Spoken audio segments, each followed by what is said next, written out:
Bukan mantap banget. Dia presentasi ya? Sialan saya bilang gini, lu kalau mau yang kertasnya udah ngomong di enggak lo aja nih mau kalau lo yang yang presentasi udah amat enggak orang dia enggak itu sialan dari palsu banget anjir dia terus dia ngeliatnya kayak dia gak ngerti tolong sampelnya Dia gak ngerti. Panci sih kayak tegang. Lagi di foto.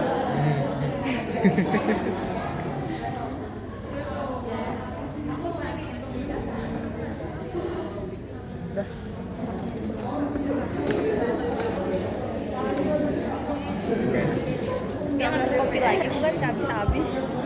Tadi teh 2 kali, sekarang kopi. apa nggak beser Justru karena haus.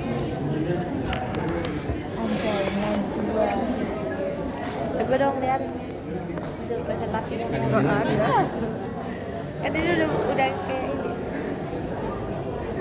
si Mbak Isan udah ketemu lagi Yang lain ada gambar-gambarnya, punya gue tulisan full. Satu kertas tulisan semua. Siapa?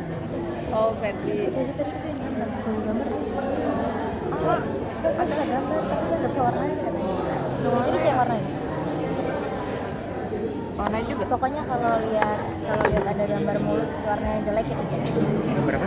mulut dia gambar mulut sebenarnya bagus gambarnya cuman pas diwarnain jadi jelek Wih, perusak. sumpah saya bilang saya nggak bisa saya nggak pinter gambar atau benar maka udah warnain aja bisa kamu lah Beban grup. emang Memang saya. Juga. Saya. tapi saya Ya ampun. Tuan dapat sumbangan dari Pak Yudi kan? Ya. Cuy.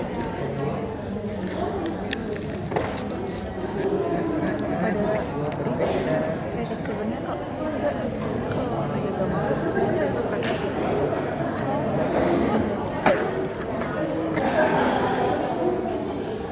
tapi iya pasti tapi kenapa tapi kamu tidak membuka diri kenapa jaga image banget ya kan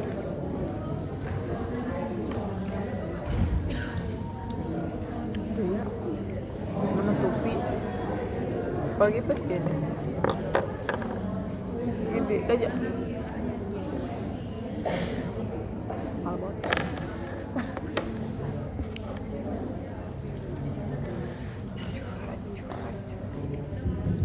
Oke,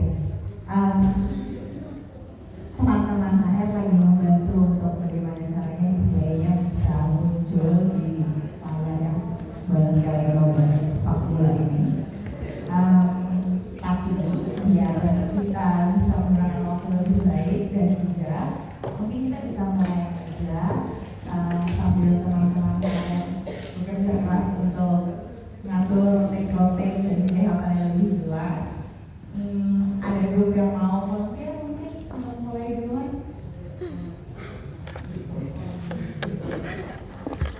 Oke.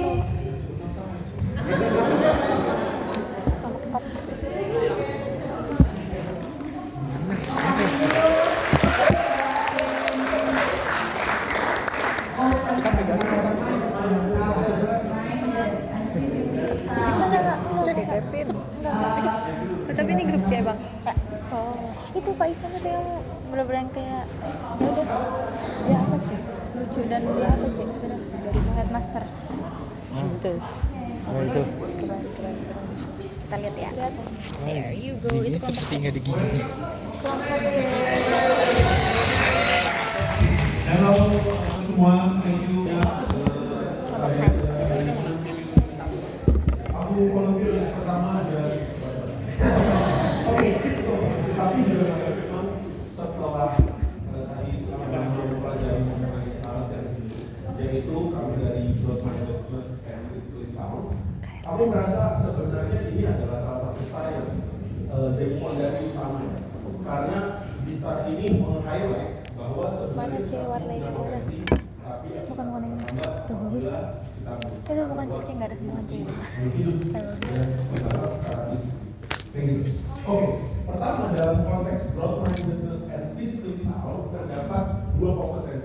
Dari sama yang lain kita kalah lah, ya kan? Hanya dua, kalau yang lain ada yang 3, ada yang 4, mungkin teman-teman nanti jelasinnya akan banyak. Tapi kalau misalnya meskipun hanya 2 kunci utama, tapi keduanya adalah kunci yang menurutku bisa menjadi ketika udah kena fatality gitu, langsung kita tepar. Contoh misalnya, kamu baru dengar dari cerita dari teman mejaku misalnya, ada Pak dari Cyberpol.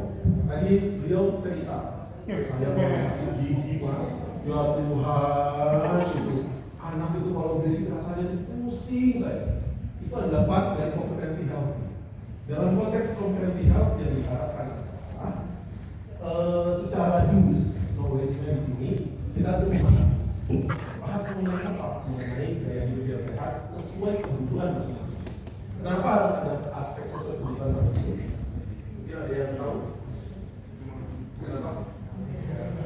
Contoh misalnya ada yang punya penyakit bawaan. Kalau misalnya memang punya kolesterol, ya jauhnya misalnya yang banyak ataupun hal lain yang bisa merugikan untuk dia. Karena pada dasarnya sebenarnya makanan itu semua gizinya sehat, tapi plus minusnya kembali ke kebutuhan masing-masing individu. Disinilah CTM diharapkan untuk bisa mempelajari, menambah wawasan. Broad mindedness-nya juga tidak hanya ada dalam konteks open minded tidak, tapi juga dalam konteks kesehatan. Kita juga open ke berbagai resource. Contoh misalnya dalam konteks hormon, bagaimana hormon bisa mempengaruhi kita dalam berperforma setiap harinya, atau mungkin mood kita paling gampang. Ketika misalnya kita kurang berolahraga, hormon serotoninnya kurang naik. Kalau misalnya kita kurang tidur, hormonnya kurang. Karena secara biologis kita pasti Itu fake jadi gitu ngantuk. begitu. Itu juga ada kaitannya dengan regulasi emosi. Begitu. Nah, kemudian secara skill, orang-orang yang mengetahui ilmu mengenai gaya hidup yang sehat, mereka biasanya lebih fokus. Kemudian mereka juga lebih mampu mengontrol diri untuk melakukan hal-hal yang lebih harusnya lebih menguntungkan untuk diri dia secara fisik.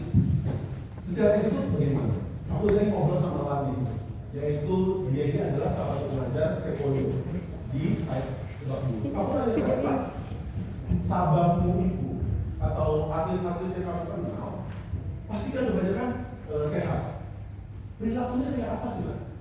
Kemudian kan cerita di sini bahwa ketika kami ke Sasana untuk atlet, yang saya paling perhatikan adalah semua orang tidur jam 9. Oh ya? Really? Iya. Bangun jam 6. Terus habis itu lari pagi. Oke, kesimpulannya apa? Kata apa yang kamu tangkap dari situ? Disiplin.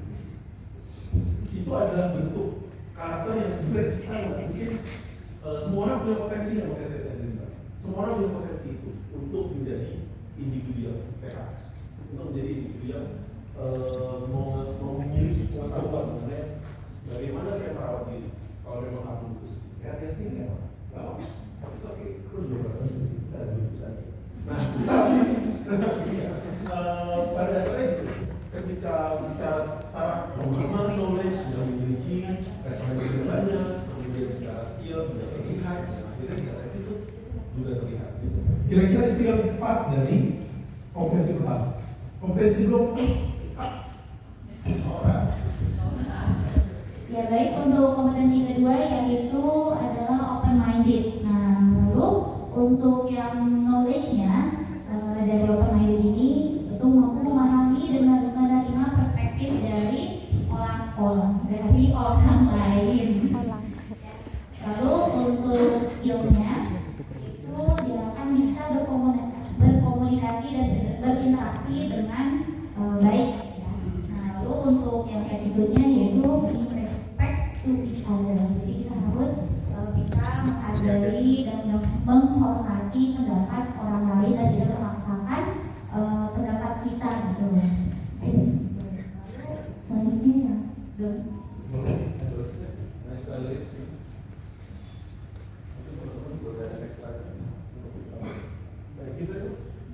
Oke, untuk goals dan dalam konteks pemahaman yang begitu.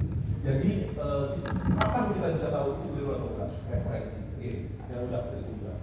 Itu yang pertama. Yang kedua, mengenai skillsnya adalah biasanya kita gunakan mereka mengabaikan. Kalau perilaku abainya muncul lebih banyak. Pun sebenarnya dalam konteks skills dalam yang don'ts-nya gitu atau doesn't look like healthy, itu sebenarnya agak sulit ya. Lebih kelihatan ke arah attitude atau behavior gitu. Orang yang tidak peduli kesehatan diri sendiri, kemudian mungkin juga kurang lack of self control dalam konteks craving-nya gitu, ingin manis ya pengennya manis terus gitu. Atau ketika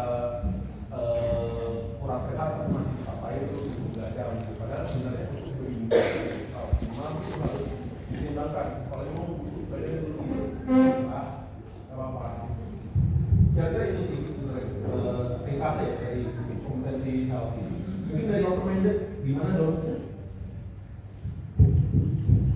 Ya, dari open minded sendiri untuk dosnya yaitu yang pertama yang knowledge itu fixed mindset. Nah, fixed mindset ini maksudnya adalah ketika kita menerima informasi namun kita tidak menyaring informasi tersebut dengan baik gitu. Jadi kita terima informasi itu secara mentah-mentah. Nah, lalu untuk yang skillsnya yaitu bisa berkomunikasi secara intimidatif dan agresif. Ya, nah lalu untuk yang attitude-nya yaitu memaksakan pendapat dan tidak bisa menghargai pendapat orang lain. Itu masih yang respect. Itu skills-nya. Dari teman-teman lain ada yang mau menambahkan itu dari kakak-kakak itu? Iya. Oke, dia mau dari aku cukup. Terima kasih banyak. Terima kasih juga waktunya teman-teman.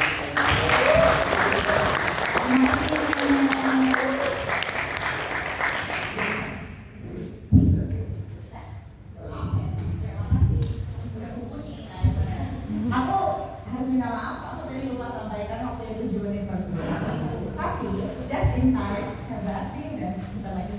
Oke, kalau gitu untuk selanjutnya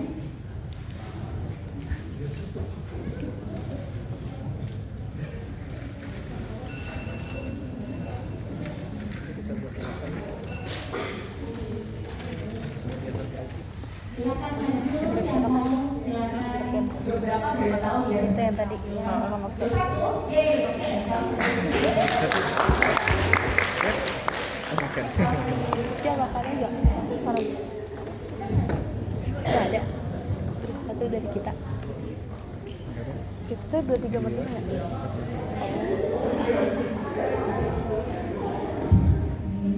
Dari selamat siang semua. Iya. Saya bisa mengajar. Balik kreatif ya. Kita udah ada gambar-gambar. Terima kasih banyak oleh rekan-rekan saya. Kali ini akan mempresentasikan hasil diskusi, hasil refleksi kita bersama dari kelompok bintang yang pertama, self-regulated learner. Saya Tifa dari Cikal Serpong. Saya Jadi dari Cikal Setu. ini Saya Gio dari rumah saya.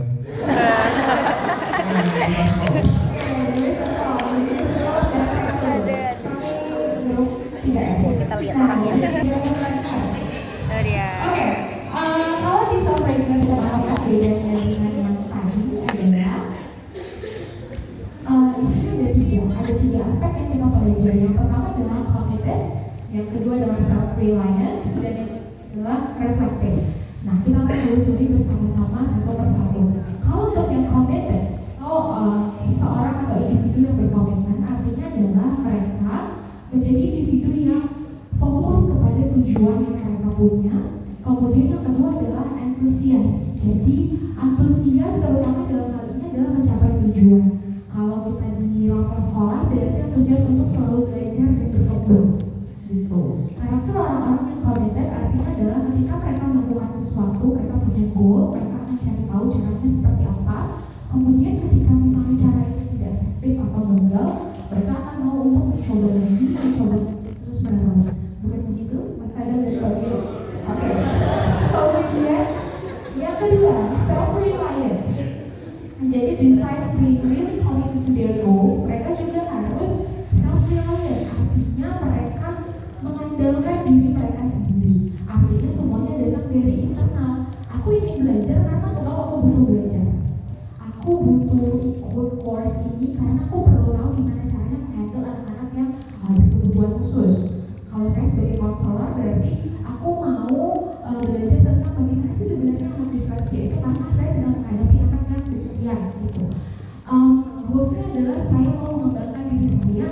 bisa menghandle atau bekerja dengan lebih baik gitu. Mungkin bisa disesuaikan dengan bidang yang bapak-bapak masing-masing sedang. Nah kemudian yang kedua adalah adaptif. Jadi dalam self-reliant itu ada self-management ability. Self-management ini ada macam-macam, bisa time management kalau lagi kerja. Kita kan kerjanya tidak sedikit ya, jadi ada banyak hal yang kalau di konselor tuh kita misalnya ada trial penerimaan siswa baru, ada counseling, ada bertemu dengan orang tua dan lain-lain. Bagaimana caranya saya bisa memanage itu? Bisa dengan time management, bapak-bapak bisa pakai metode apa? Misalnya Pomodoro atau Eisenhower. Jadi mana nih yang harus diprioritaskan? Mana yang bisa kita simpan untuk kita lakukan di lain waktu karena deadline-nya misalnya tidak seurgent itu. Kemudian self manajemennya bisa dengan manajemen emosi, karena tidak hanya manajemen secara kognitif, kita juga perlu memanage diri kita ketika kita menghadapi challenge atau tantangan. Kalau misalnya saya sudah mencoba satu metode ini untuk konseling anak ini, ternyata kalau bekerja anak masih mengulangi perilaku misbehave yang dilakukan. Nah, yang perlu saya lakukan adalah memanage diri saya untuk tidak menyalahkan diri pertama, tidak frustrasi, dan memikirkan kira-kira gimana ya, balik lagi goal oriented, gimana caranya saya bisa mencoba lagi. Yang kedua ini ada kaitannya, jadi adaptif, jadi fleksibel, bukan yang fix selalu kalau A caranya A, kalau mau bekerja berarti cara saya ini gagal, saya buruk, saya tidak berdaya. Itu yang perlu hindari sebagai seorang self-reliant learner. Kemudian yang ketiga adalah reflective. Jadi ada committed, self-reliant, dan kembali reflective. Di dalam dimensi reflective ini, yang ditekankan adalah mampu untuk mengevaluasi diri. Istilah dalam Islam mungkin muhasabah diri ya. Jadi kita bercermin kira-kira nih kalau kita sudah mencoba sesuatu kemudian kesulitan, kita tahu kan kira-kira ada nggak ya cara yang saya lakukan kemudian belum tepat, atau kira-kira ada nggak ya hal yang perlu saya perbaiki. Nah yang penting dari reflektif ini adalah kebesaran hati untuk mengakui bahwa oke, ini berarti gagal. Karena acap kali kalau ketemu dengan ego kita mungkin akan merasa nggak mungkin nih gagal, harusnya bisa gitu. Ketika kita mampu untuk reflektif berarti kita juga mampu untuk mengalahkan ego kita. Jadi oke, aku gagal, kira-kira nanti saya harus apa. Dan selain evaluatif, ada yang disebut dengan kemampuan metacognition, thinking of thinking. Jadi memikirkan langkah selanjutnya, kira-kira apa yang bisa aku lakukan. Nah, di sebelah kanan dan kiri ada hasil karya emoji. Yang berwarna biru adalah karakter-karakter yang kira-kira oke dan bagaimana what it looks like. Kemudian yang merah adalah what it does not look like. Jadi orang-orang yang self-regulate learner itu, saya bacain sebagian aja ya. Mereka biasanya empathetic, bisa berempati, bisa memikirkan apa yang orang lain rasakan, kira-kira seperti apa. Kemudian responsif, kemudian fleksibel, mau untuk terus maju. Tadi pengibaratannya adalah orang yang mindsetnya apa Pak Sadar? Climber. Kan kita ada gambar gunung di sini. Jadi betul, climber itu karakter yang ingin untuk terus memanjat ke atas. Jadi ketika ketemu kegagalan, itu dia mau untuk terus mencoba lagi. Karena motivasinya datang dari dalam dirinya atau locus of control-nya internal. Sementara kalau ini kita mengibaratkan kalau tadi bagi camper. Orang-orang dengan oke.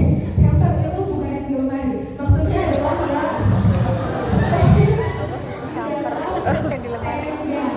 orang-orang dengan karakter camper ini, mereka itu biasanya quick kan. Kalau ketika menemukan satu challenge, yang pertama mereka tanyakan adalah aku bisa dapat apa? Apakah materi, atau status, atau apakah aku akan dianggap keren oleh yang lain, atau apakah aku akan naik jabatan dan lain-lain gitu. Jadi mereka selalu menanyakan kira-kira apa yang bisa aku dapatkan dari luar dan bukan dari dalam gitu. Nah kurang lebih seperti itu untuk karakteristik dari para self-regulate learner. Terima kasih pada kalian yang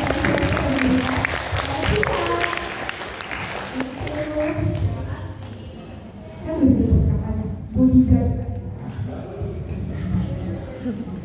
Gio ini gede buat ya harus ada skala komedi club kan. Banyak sekali orang guys di komunitas ini loh. Oke. Yang selanjutnya grup 5 mungkin. Nah, boleh. Boleh. Boleh ya? Grup mana? Siapa tadi yang angkat tangan duluan? Silakan. Maju ke depan. Grup 2. Grup mana? Grup 2 itu dari pemenangnya Ada David sama Gary yang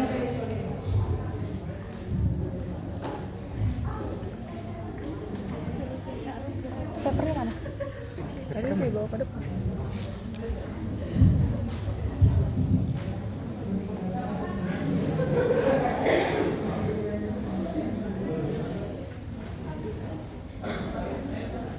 Panggilan kepada pasien.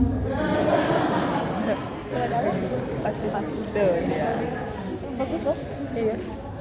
Ada gambar anak kecil. Itu Bukan punya Kak Najwa guys. Aku mulai. Selamat pagi warga Cikal yang baik Gambarnya. hati. Kami anak-anak Lucu banget, ini kan? ingin menampilkan hasil diskusi kami hari ini. Mari. Tapi sebelumnya saya kenalin dulu. Namanya adalah siapa manusia yang tidak pernah berhenti untuk mencari jati diri. Untuk selanjutnya saya serahkan kepada yang akan menyampaikan. Ya Allah, kan doang. Yang harus bikin cikal bakal gitu. iya lucu kayak nonton. Baik Bapak Ibu, kita akan menjabarkan tentang si Selvi ini yang dimana dia memiliki emotionally, morally, spiritually rich. Nah, saya akan menjelaskan mulai dari gimana sih sebenarnya emotionally, spiritually rich itu. Yang pertama adalah satu tentang perasaan, kemudian yang kedua tentang pemikiran, kemudian yang ketiga tindakan. Nah, perasaan biasanya meliput sebagai emosi. Kadang kita selalu ya merasakan emosi-emosi yang berbagai macam namanya. Kadang kita juga nggak tahu ini emosi apa, emosi A, emosi B, emosi C. Setiap hari kita pasti akan merasakan emosi yang bahkan kadang kita nggak tahu itu apa namanya. Nah, di perasaan ini akan mempengaruhi pemikiran kita. Contohnya misalnya kita punya emosinya lagi sedih. Biasanya pemikirannya kita lagi sedih, kok aku bisa sedih ya? Ini aku lagi kalut banget nih, sedih, mau nangis gitu. Nah, kemudian dari pemikiran tersebut akan muncul tindakan. Kalau kita lagi sedih, kira-kira tindakan apa ya yang biasanya muncul? Nangis, apalagi murung, galau, seperti itu ya. Jadi dari perasaan akan mempengaruhi ke pemikiran tersebut akan mempengaruhi ke tindakan. Dari emotionalism ini, yang paling pertama, yang paling perlu kita ketahui adalah perasaan itu kita atau emosi itu kita identifikasi terlebih dahulu. Coba saya tanya ke Bapak Ibu, seberapa sering Bapak Ibu mengidentifikasi emosi yang dirasakan setiap hari? Kalau 1 sampai 10, angkanya kira-kira ada di mana?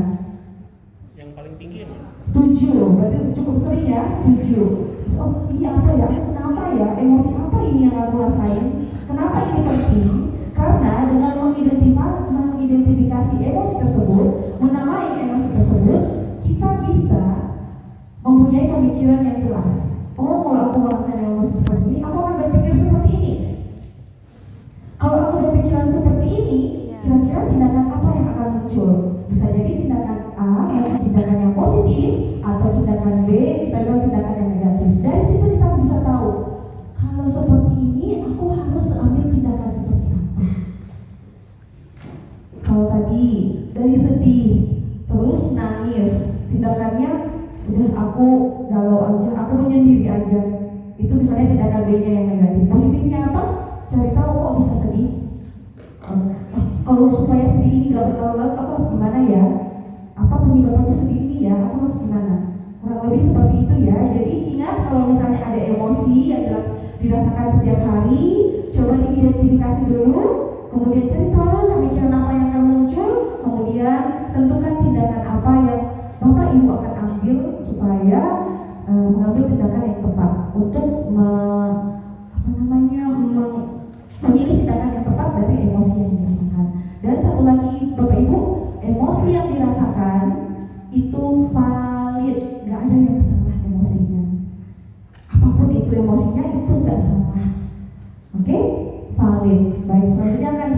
oleh PASIS untuk bagian kompetensi dari emotionally, morally, dan spiritually. Silakan.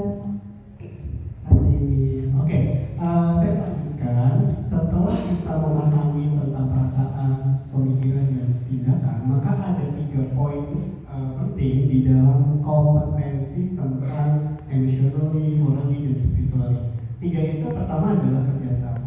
Kalau kita sebagai seseorang individu sudah mampu memahami apa yang menjadi perasaan, kemudian pemikiran dan tindakan kita, maka secara individu kita akan mampu menjadi seorang individu yang mampu bekerja sama antara satu orang dengan yang lainnya. Itu adalah kompetensi yang pertama. Kemudian yang kedua itu berimbang, ya. Berimbang itu maksudnya gimana? Antara perasaan dan pemikiran serta tindakan outputnya itu berimbang. Sehingga apa? Sehingga baik itu perasaan dan tindakan kita itu tidak menyakiti diri kita sendiri ataupun bahkan orang lain gitu. Dan kemudian yang ketiga itu kompetensi yang ketiga adalah integritas. Nah, poin penting di dalam integritas ini ternyata itu integritas yang dimaksud di hashtag kompetensi IKAL itu integritas bukan hanya pada horizontal saja, bukan hanya pada antara individu dengan individu yang lain, antara individu dengan kehidupan sosialnya, tapi integritasnya juga bersifat vertikal. Apa itu antara seorang individu, seorang hamba yang diciptakan Tuhannya dengan Tuhannya itu. Sehingga apa? Sehingga integritas ini juga akan memunculkan nilai-nilai saya bahasakannya itu religiositas gitu, dan nilai-nilai peduli terhadap sesama gitu teman-teman. Terima kasih. Dilanjutkan Miss Mary. Oke, terima kasih pertanyaannya. Nah, untuk bagian saya itu adalah saya akan menjelaskan tentang knowledge, skill, dan attitude yang terkait dengan bintang cikal kedua ini. Jadi untuk knowledge atau pengetahuannya, dan like-nya itu adalah anak harus mengetahui pengetahuan tentang bagaimana cara berempati. Lalu yang selanjutnya setelah mendapat pengetahuan, mereka mendapatkan skill